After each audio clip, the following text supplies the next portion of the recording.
us that then Canada should be a 51st state. A And story that's where that we are now. a story that kind of disappeared very suddenly. Do you have any idea whatever happened to the drones?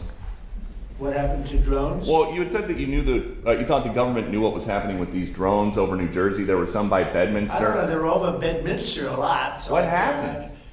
I'm going to give you a report on drones about one day into the administration, because I think it's ridiculous that they're not telling you about what's going on with the drones. And it's not only with me. Glenn was telling me today that in Virginia they have drones all over the place too, and nobody's reporting it. I don't know why they're not. Do you want to say something about that? Just one quick comment, which is we are home to the largest naval base in the world in Quantico, and we house a lot of the SEAL teams and have a huge national security infrastructure. And now for 2 years running, we have had drone incursion over secure airspace, and we still don't know why. And I think that's absolutely unacceptable. And I think President Trump and the new leadership coming in, I think will work diligently to understand who's behind this and what we do in order to stop the digital surveillance of all of our secure infrastructure. Is it dangerous?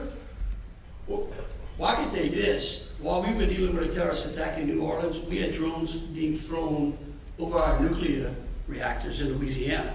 And we brought that attention to the FAA. We've been asking the FAA to give these states the ability to mitigate these drones, and it's sitting on some bureaucrat's desk. And that's real.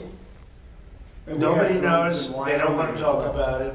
Go ahead, Governor. You were going to say? I was just going to say we have drones in Wyoming flying over our infrastructure as well. And it's incredibly frustrating that we not only have no way of knowing what it is, but nobody knows how to deal with them.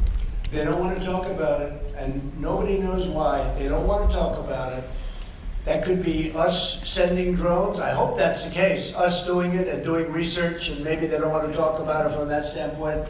I hope it's not an enemy, but we're going to find out on the 21st, the day after. You have to give me a little time for the inauguration, but shortly thereafter we'll give you a report on it. We'll tell you exactly what it is. They know, and it's very strange that they aren't talking about it.